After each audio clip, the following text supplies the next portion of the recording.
Oke, jadi untuk materi yang kemarin kita pelajari itu sudah sampai skill 1, skill 2 itu sudah, dan tambahannya itu belajar materi pengantar seperti jenis-jenis kata, pola kalimat, dan lain sebagainya.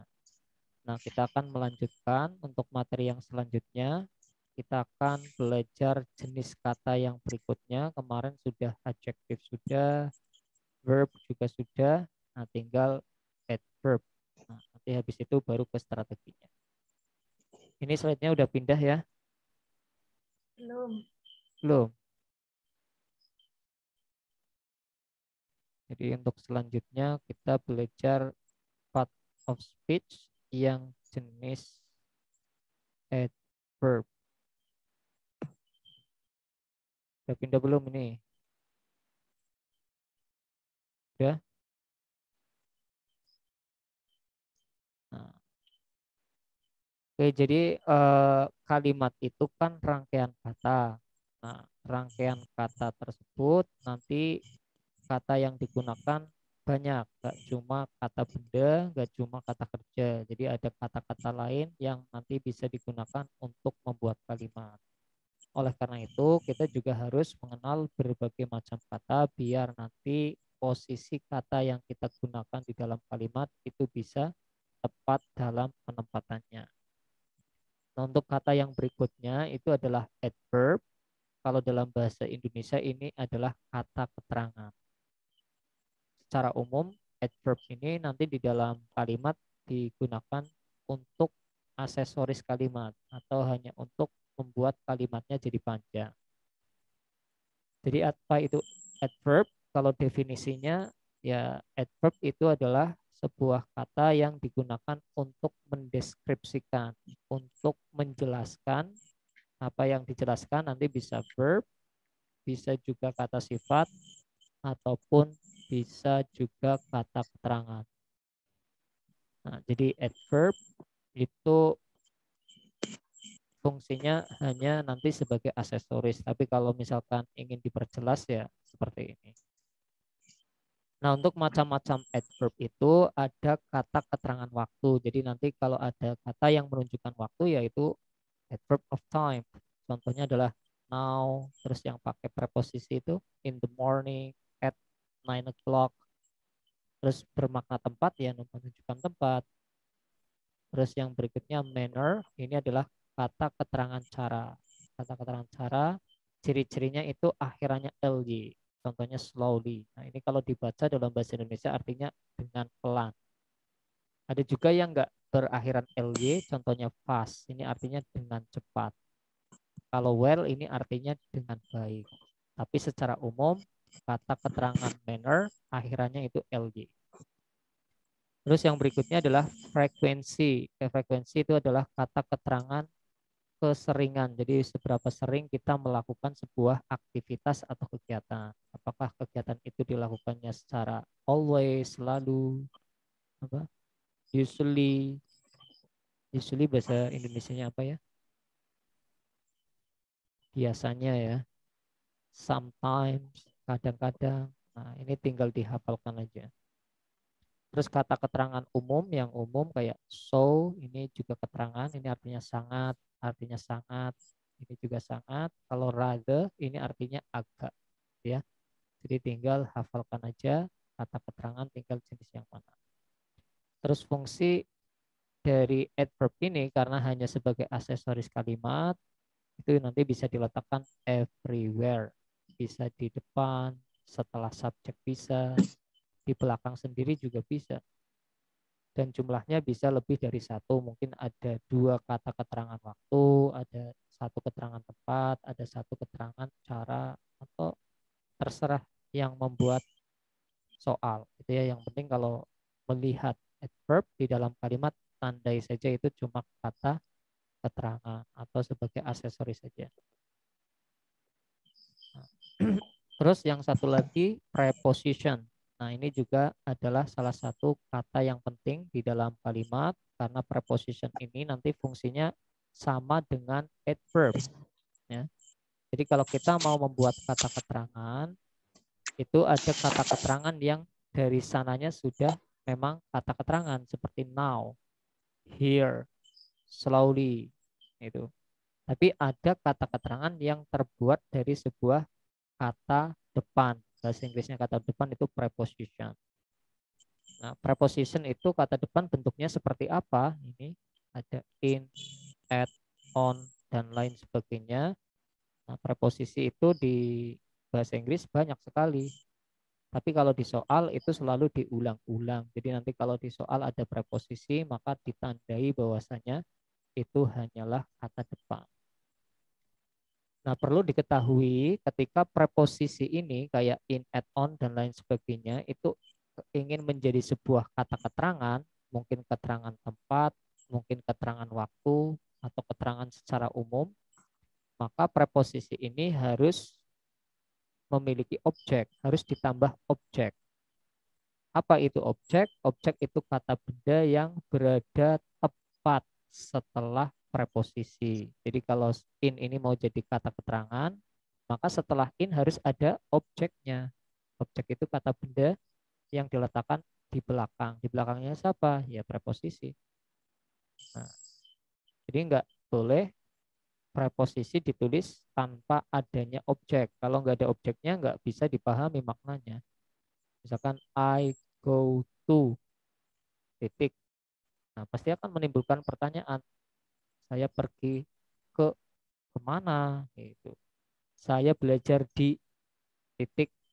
Pasti menimbulkan pertanyaan. Nah, maka dari itu perlu diperhatikan sebuah preposisi pasti diikuti oleh kata benda. Di mana kata benda tersebut nanti namanya jadi objeknya preposisi.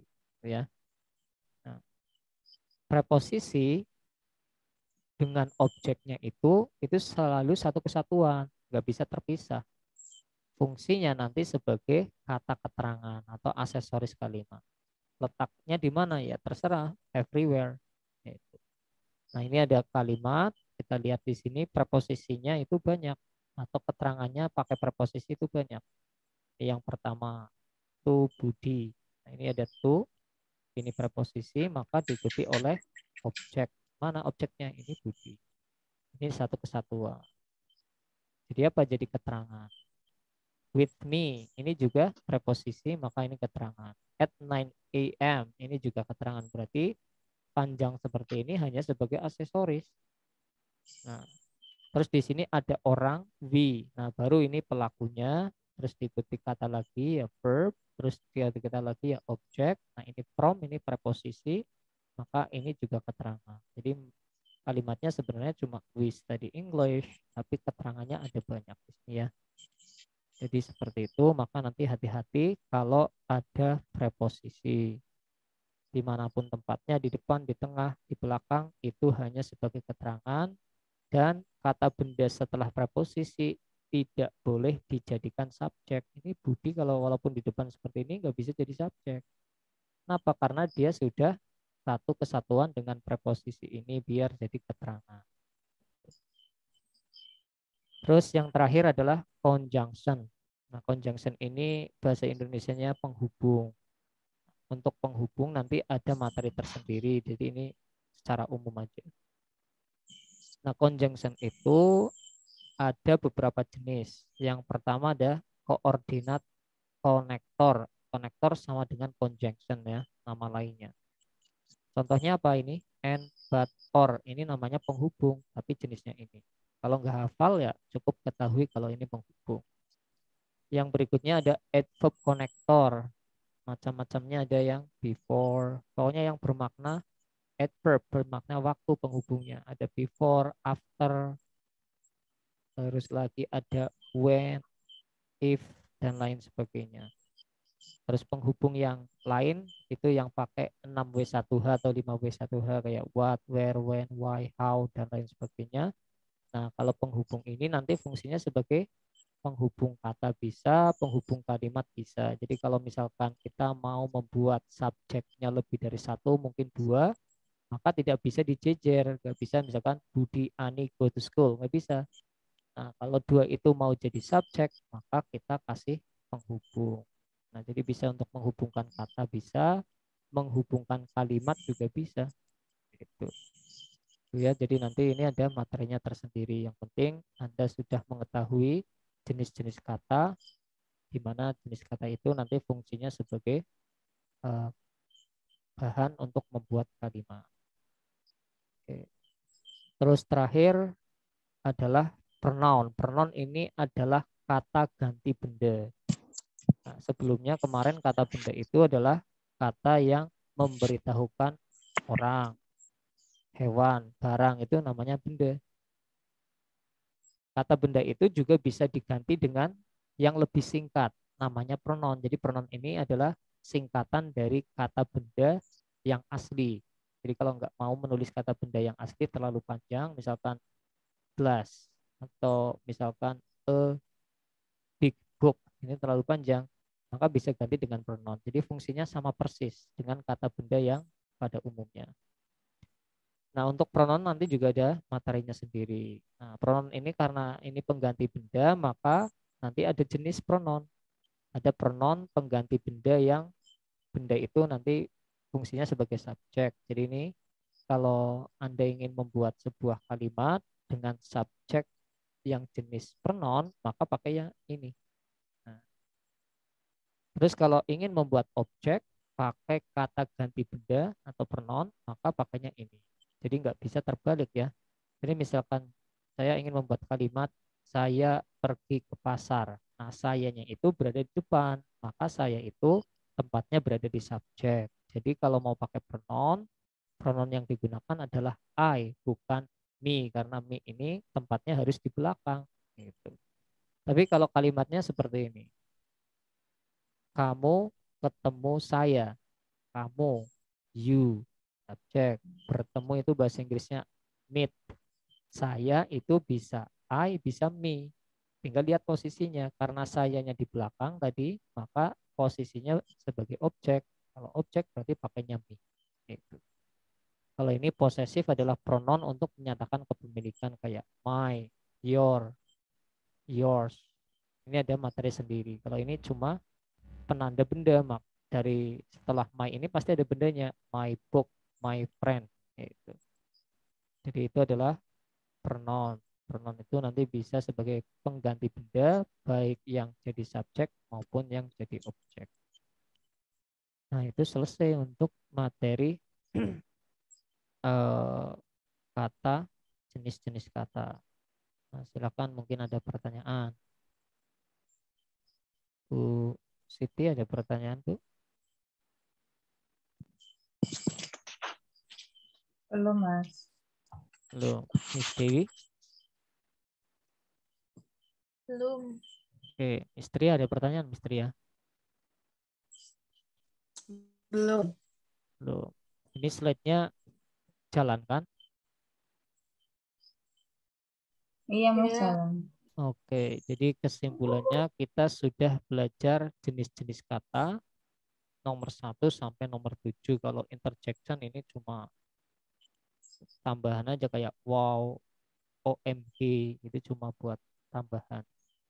Nah, jadi ada kata benda, ada kata sifat, ada kata kerja, kata keterangan, kata depan ini in add on, conjunction penghubung, pronoun kata ganti benda. Nah, sekarang kita belajar mengidentifikasi jenis kata, jenisnya yang mana. Yang ada tanda merahnya nanti ditentukan. Ini termasuk kata apa. Yang nomor 1, Miss Dewi. Steve ini kata apa, Miss Dewi? Kata benda. Iya, ini kata benda. Kata benda ini fungsinya kalau di depan jadi subjek, kalau di belakang jadi objek. Kalau ini fungsinya jadi apa? Subjek. Iya, karena berada sebelumnya kata kerja kan. Ini kata kerjanya berarti ini Steve, kata bendanya fungsinya jadi subjek. Terus berikutnya Ya. Bu Siti, do you like dogs? Nah, ini ada kata like. Ini kata apa, Bu? Kata sifat. Kata sifat. Like dog. Kalau you ini apa, Bu? Subjek ya. Subjecting. Berarti Itu like verb. verb. Iya. Kok. Dog, Iya, objek. Jadi like ini adalah iya. kata kerja. Kata kerja. Kok. Ini kata kerja yang jenis statif. Jadi kata kerja yang kalau diartikan tidak bermakna Aktivitas aktivitas. ya. Iya, jadi like itu kata kerja khusus. Gitu. Yang satunya kayak bukan yang sit Iya, atau go gitu ya. iya. Satunya apa tuh tadi ya? Kayak Oke. feel merasa itu. Oh, oh, Terus oh. lagi sound. Nah, ini termasuk namanya stative verb.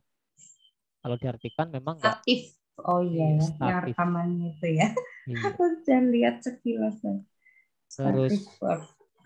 ya itu tinggal lihat posisinya. Kalau misalkan kita ingin mengetahui ini verb atau bukan, lihat posisinya. Kalau setelahnya subjek ya pasti itu verb. Subjek. Verb.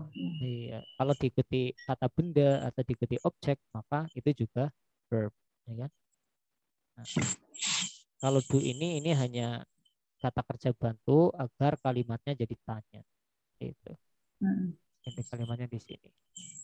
Terus Mistria, coba Mistria yang berikutnya ini. She is an old lady.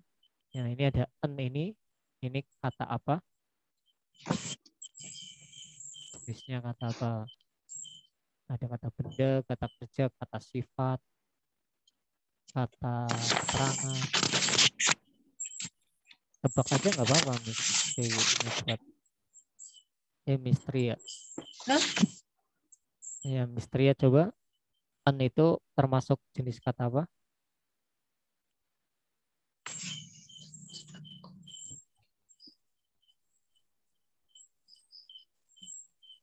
Kata keterangan. Kata keterangan. Ya, coba. Kalau kata keterangan itu kan kata yang memberitahukan tempat ya, kayak tadi itu now, in the morning, slowly, gitu ya.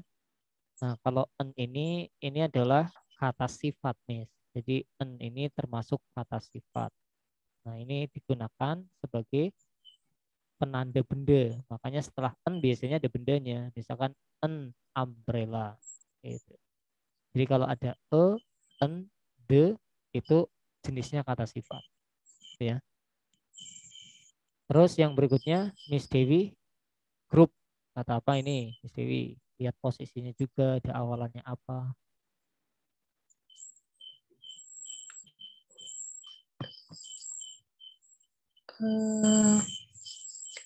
Kata benda. Iya, kata benda ya. Udah jelas karena Ya. letaknya itu kan sebelumnya kata kerja when. When ini artinya pergi, verb, maka sebelumnya namanya subjek. Subjek ya sudah jelas pakai kata benda, apalagi ada the-nya. The ini kan penanda bahwasanya setelah the ini pasti benda. Gitu. Terus yang berikutnya Bu Siti, is ini termasuk kata apa Bu?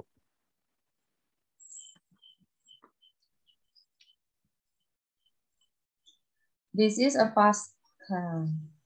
Iya, yang is itu kata apa Bu? Kata to be itu kata apa ya? To be kan termasuk kata kerja. Iya. Tapi kalau Kerja. dinamakan kalau disingkat biar lebih enak dihafal itu to be, tapi tergolongnya kata kerja. Cuma kayak yang jenis kata kerja bantu Bu, yang namanya auxiliary verb. Kalau yang kata kerja biasa yang pergi makan itu action verb. Kalau yang tadi like, feel itu namanya stative verb. Kalau is, am, are, was, were, will, would, can, could itu auxiliary verb, kata kerja bantu. Iya. Gunanya untuk membantu kalimat biar bisa berdiri ketika kalimatnya tidak bermakna kegiatan. Kayak misalkan nama saya John, my name is John. Karena nggak ada aktivitasnya maka kata kerja yang digunakan menggunakan kata kerja bantu yang jenis to be. Oke, terus berikutnya he did well in the test. Dia mengerjakan dengan baik di dalam tes tersebut. Well tadi termasuk jenis apa, Miss Tria? Masih ingat gak kira-kira? Kata sifat. Iya, kata Eh betul. Ini saya mau tanya yang si as an old lady itu kenapa bisa kata sifat? Padahal N itu kan merupakan sebuah penunjuk kayak satu gitu loh. Oh Kenapa iya. masuknya kata sifat? Iya, jadi kalau di dalam pengelompokan kata sifat itu kan ada pengelompokannya ya. Ada kata sifat yang jenis determiner, determiner itu kata tunjuk. Terus ada kata sifat jenis warna, warna-warna kayak merah. Ada kata sifat ukuran, panjang. Ada kata sifat quality. Itu juga termasuk kata sifat. Nah, itu. Jadi an itu tergolong kata sifat, tapi yang kata sifat jenis determiner, petunjuk, penunjuk benda. Gitu. Kan kata sifat Oh, ada bermacam-macam jenisnya. Ada yang jenis tunjuk, ada yang jenis warna. Gitu. Maka dari itu kata sifat itu kan temannya benda, maka dia akan bersama dengan benda. Contohnya a book kan bersama benda itu. Kalau yang lain misalkan black book, nah itu. Jadi kalau dipecah materinya ya, kalau di anak SMP SMA ya dipermudah penanda benda gitu. Cuma asalnya adalah dia kata sifat gitu. Yang jenis determiner. Ada lagi, Miss? ya udah, terima kasih. Oke. Begitu ya, jadi bisa sambil tanya, mungkin udah pernah belajar tapi agak-agak ragu. Nah, nanti misalkan bisa menjawab, bisa langsung dijawab. Terus berikutnya, well ini tadi adalah kata keterangan ya. Ini kata keterangan cara artinya dengan baik. He did well. Misalkan I speak English well. Saya bicara bahasa Inggris dengan baik. Terus my father drive carefully. Ini apa, Miss Dewi? Ada LD tadi. Adverb, keterangan. Iya, adverb. Terus yang berikutnya, has your father, your. Ada my, your, our. Itu kata apa, Bu Siti? Keterangan milik. Iya, itu adalah kata Tadi ganti ya. benda yang jenis posesif, kepemilikan. Ya, yang Iya, jadi kelingannya jenisnya adalah milik-milik. pronoun. Pronoun posesif, Pronoun. Oh, posesif, possessive pronoun. kepemilikan. Jadi untuk menyatakan kepemilikan sesuatu. Ya, tapi kelas katanya adalah pronoun, kata ganti. Terus berikutnya, Miss Dewi, fantastic. Lihat akhiran katanya ada IC kemarin, termasuk kata apa? Keterangan. Kalau keterangan kan LY. Menandakan tempat, menandakan waktu, menandakan cara, itu kata keterangan, frekuensi. Kalau verb itu kan kayak aktivitas, kalau fantastik kan mengagumkan artinya. Aktivitas kan verb. Kalau was ini kata kerja, tapi kalau yang fantastik apa? Kata sifat. Jadi kata berakhiran IC itu kata sifat. Fantastik. Terus lagi kayak public. Itu. Ya, jadi kalau untuk mengetahui jenis-jenis kata tinggal hafalkan ciri-cirinya. Kayak misalkan kata benda berawalan ende, kata keterangan berakhiran ly, terus kata sifat berakhiran ic, berakhiran ble, ul gitu. Kata kerja bisa dikasih ing, letaknya berada sebelumnya kata kerja. Letaknya itu setelah subjek, itu kata kerja. Kalau penghubung ya udah biasa kan kayak pen, pat, 5W1H gitu. Oke, satu lagi. Ini ada I booked a beautiful dress at mall. Saya membeli gaun yang cantik di mall tersebut. Nah, ini beautiful apa jenisnya, apa kata depan atau kata sifat atau benda. Lihat akhiran katanya ini. Apa Bu Siti? Silakan. Sifat, Sifat, iya. beautiful dress. Beautiful itu termasuk kata sifat, dan kata sifat itu selalu diikuti benda, yaitu dress itu. Dress. Iya, menjelaskan dressnya gimana sifatnya. Terus yang kedua, Miss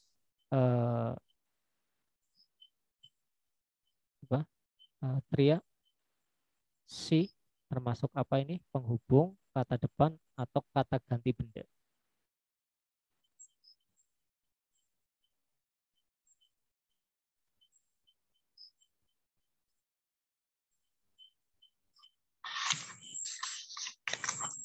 Iya, Miss Tria, silahkan.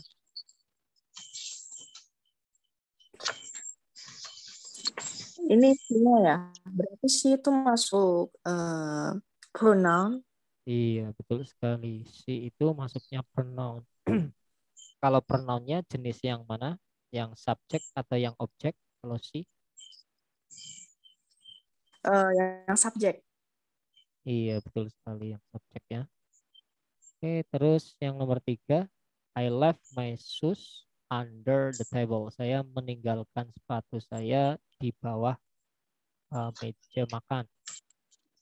Under ini apa, Miss Dewi? Di bawah preposisi. Preposition. Iya, ini under termasuk jenisnya kayak in, at, on untuk menunjukkan kata keterangan tempat. Ya. Oh, iya. Oke, terus nomor 4, Bu Siti, quickly. Yang jenis apa Bu? Ini akhirannya udah kelihatan nih. Keterangan dari Adverb ya Bu ya. Iya, ini keterangan cara. Artinya dengan cepat. Terus Miss Tria, work. Gampang ini. I work. Termasuk apa, Miss Tria? Verb. Iya, betul sekali. Oke, satu lagi. Sampai nomor 6 aja. Ayo, tunggu. University. Miss Dewi, apa ini university? Ada Cek. to di sini. Kalau to Noun. itu noun. Iya. University kan nama tempat ya. Jadi ini termasuk kata benda. Selain itu ini kan setelah preposisi. Setelah preposisi pasti benda. Nah, ini kalau digabung to a university ini namanya keterangan tempat. Tapi kalau university-nya ini kata benda. Oke, cukup untuk mengenal jenis kata. Silahkan ada yang ingin ditanyakan. Nah, ini waktunya tinggal 2 menit lagi. Zoom meetingnya nggak tahu ini kok jadi basic. Jadi nanti kalau misalkan mati bisa lanjut apa login lagi. Nah, sekarang kita belajar materi apa ini? Positif kemarin udah belum ya? Lupa. Belum ya? Kayaknya belum. belum kayaknya. Oke, nanti setelahnya habis itu tinggal latihan soal. Nah, ini kira-kira udah terlihat ya untuk slide-nya yang baru. Belum? Udah. Ya. Oke. Nah, sekarang kita akan belajar mengenal apa itu apositif. Nah, tujuan pembelajarannya yang pertama kita akan mengetahui apa itu apositif, terus cara membuatnya, penempatannya nanti di dalam kalimat bagaimana, dan juga kita nanti berlatih dengan latihan soalnya. Nah, oke, jadi apositif itu ini dia mau mati. Jadi apositif itu adalah informasi tambahan. Jadi hanya untuk tambahan informasi aja. Tambahan informasi untuk siapa? Untuk subjek, agar subjeknya itu lebih jelas dan mudah dipahami. Jadi apositif itu hanya informasi tambahan aja. Nah, ini contoh apositif dalam kalimat seperti ini. Ini ada kalimat, my friend John is really handsome. Ingat kalimat itu pasti SP. Tapi kalau ada tambahannya itu nanti kemungkinan ada apositifnya. Nah, yang lainnya adalah Mr. Jokowi, an Indonesian president, is originally from Solo. Nah, kalau yang contoh yang pertama ini kata kerjanya itu is, maka subjeknya ya sebelumnya ini John. Nah, yang ditandai dengan koma ini apa? Ini kan kata benda. Nah, ini yang Kayaknya belum namanya pindah ya. apositif. Ya, jadi apositif sebagai informasi tambahan untuk John biar lebih jelas. John itu sih siapa? Teman saya. My friend John. Itu. Terus yang berikutnya, ini kata kerjanya is, maka sebelumnya pasti ada subjeknya. Tapi kita lihat di sini ada koma 2, nggak mungkin sebuah subjek diapit dengan koma 2, nggak mungkin. Maka yang